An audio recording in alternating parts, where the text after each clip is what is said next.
At one point, a former teacher was writing a book and somehow got behind schedule and asked if I could write a chapter for that book. And I did that, and that was the first introduction, and that was for a book in McGraw-Hill, and it was a technology chapter. And then I wound up being invited by McGraw-Hill to write a whole book. And I put together I couldn't do it on my own because, as all the other authors know, this book writing is not an easy task. So I put together a couple of other co-authors. I was the lead author on that one. And at the same time, I was still teaching Columbia as actually at that time the chair of the database track at their certificate program.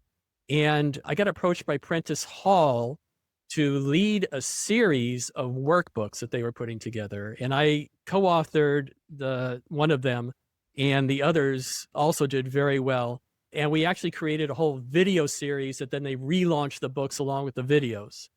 And amazingly, I did not expect it. Between those two books, I sold about 50,000 copies. Those are on two major publishers. The upside of doing that is that, especially in the early 2000s, and there were still bookstores, you could walk into Barnes or Noble and see 5-year books in a display of McGraw-Hill books or Prentice Hall books. In addition, they were selling the books, and we got a $10,000 buy by a university to be a textbooks. But that's a very dry writing experience. It's fun. It's a lot of work. And writing those two books at the same time was a killer. But there were academic papers in between, but many years went by. And in between, the stress of being a tech leader, the stress of having also teaching 3 courses at Columbia, working on my dissertation and getting that thing done, trying to get some family time in somewhere, it just was killing me. And I got into mindfulness to try to deal with all the stress. So somewhere around 2018, 2019, I started having this idea of creating a book called Mindfulness for Technology Leaders. And they really need it. And I wound up I'm qualified to teach MBSR, which is mindfulness-based stress reduction, which was being taught at the time at UMass Medical Center. And I ran a series called Mindfulness for Geeks. And I got a lot of people signing up for it. So I decided to write that book, and I quickly wrote 3 chapters. And because I'm a research academic, I was doing a lot of research, but I cranked them out pretty quickly. And I had a big name publisher who wanted to do it. And all the other authors know what it's like to try to get a publisher to accept your book, a big name publisher. It's not, you'll probably want to ask that later on, but there's a lot of paperwork and promotion involved in the whole thing, and market positioning. And so I cranked out those 3 chapters, and then I just came to a spot where I was stuck. I don't know. I just couldn't move beyond these 3 chapters, even though I just whipped through those. And a friend of mine was publishing her book, Fabienne Jacquet. And her book is called Venus Genius. It's also an amazing book about putting the feminine mindset into innovative organizations. And I saw what she was doing and how it was being promoted. And I said, hey, who are you working with to do this? And it was this group, and their whole thing is they're putting through authors. They have a whole program training thing, but their other big thing is never write alone. And I thought, this is what's missing for me, is this kind of writing in isolation, which I did for the first 2 books and all my papers, and it can be very isolating. And so they have a whole meta group, and they have author coaches, and they hook you up with others to be like your author compatibility partners, so you keep each other in check. And that process itself really helped. But the other thing that was really tough for me is they were really focused on story. And I was really not familiar with writing story. The big thing is show, don't tell. So don't give us just the facts, don't line them up.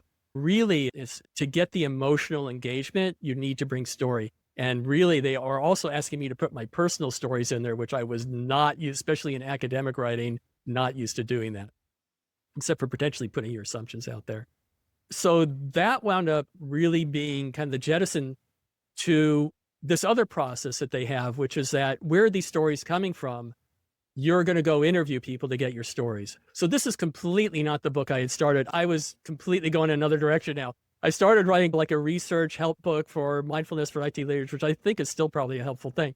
But this is now lining up folks to interview, getting their stories and adding yours into the mix.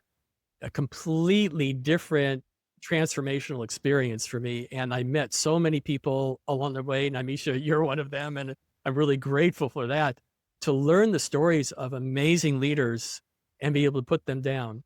The third thing that happened is it was right at that time. It was right around 2019 where it became aware of this group, and they were just starting to cohort, and we all know what happened then. And I just thought, what an amazing time to be asking leaders about working in A, moments when there's very little information to make decisions, and B, when those decisions are having a very high impact on other folks. And it just, it just opened itself up. And the more leaders I talked to, they kept introducing me to more and more folks to interview.